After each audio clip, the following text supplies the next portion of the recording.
नमस्कार, ज्ञान गर्मिया में आपका स्वागत है। आज मैं अलंकार के बारे में बताने जा रहा हूँ। अलंकार का शाब्दिक अर्थ होता है गहना, आभूषण अथवा जेवर होता है।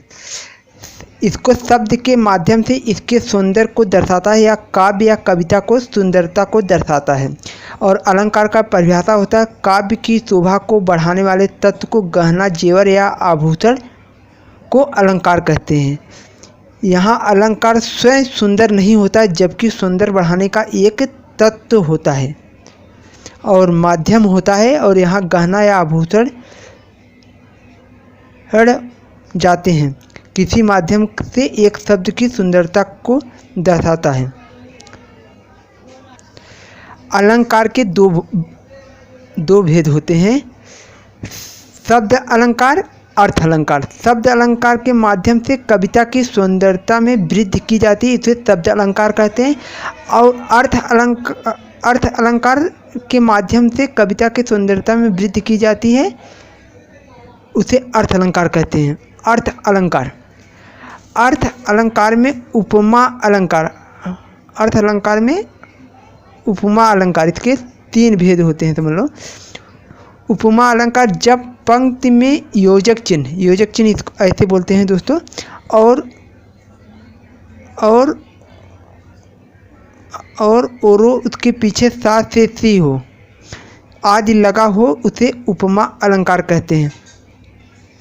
जैसे पीछे में साथ से सी जैसे आदि शब्द लगा हो, उसे उपमा अलंकार कहते हैं।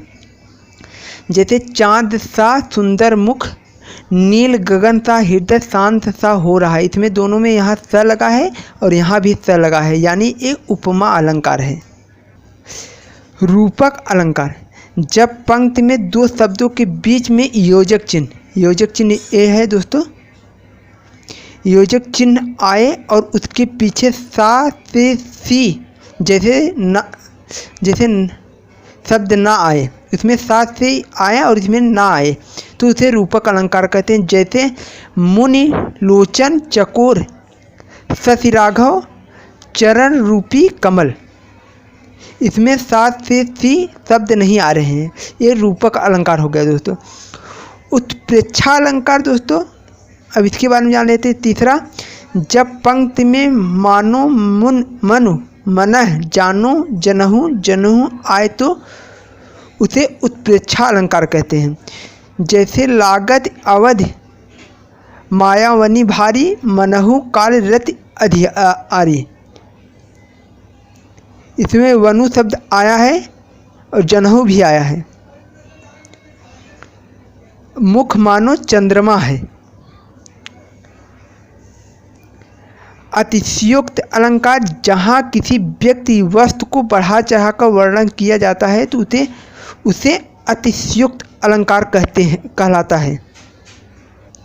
जैसे उदाहरण है, आगे नदी पड़ी अपार घोड़ा उतरे उस पार। अब यहाँ बढ़ा चढ़ाकर वर्णन किया गया। हनुमान की पूंछ में लग न पाई आग, लंका सारी जल गई निशाचर भाग। यहाँ देखो कितना बढ़ा चढ़ाकर वर्णन हुआ है, इसे अतिशयोक्त अलंकार कहते हैं। भ्रतिमान अलंकार जहाँ भ्रम की स्थिति पैदा हो जाए, उसे भ्रतिमान अलंकार कहते हैं। जैसे नाक का मोती अधर से क्रांति से बीज दांडिम का समझकर भांति, यहाँ देखो भ्रम उत्पन्न हो रहा है, इसे भ्रतिमान अलंकार कहते हैं। शब्द अलंकार, अब आ गया शब्द अलंकार। इसमें अनुप्रास अलंकार और यमक अलंकार होते हैं और श्लेषण अलंकार, इसमें भी तीन भाग होते हैं। अनुप्रास अलंकार जिस रचना में वर्ण या वर्ण समूह बार बार आते हैं, उसे अनुप्रास अलंकार कहते हैं। जिस रचना में वर्ण या वर्ण समूह बार बार आते हैं, उसे अनुप्रास अलंकार कहते हैं। जैसे विमल वाणी वीणा ली चारु चंद्र की चंचल किरणें खिल रही है जलथल में।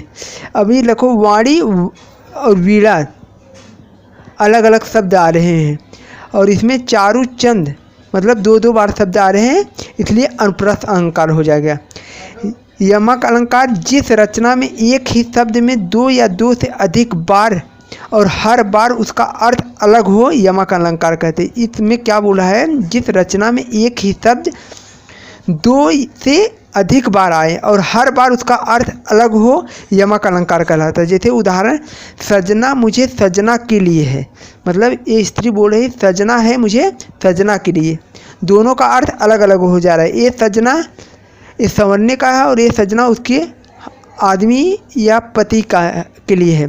काली घटा का घमंड, काली घटा का घमंड, घटा, दोनों का अर्थ अलग अलग है। श्लेषण अलंकार, जहाँ एक ही शब्द के अनेक अर्थ हो उसे श्लेषण अलंकार कहते हैं।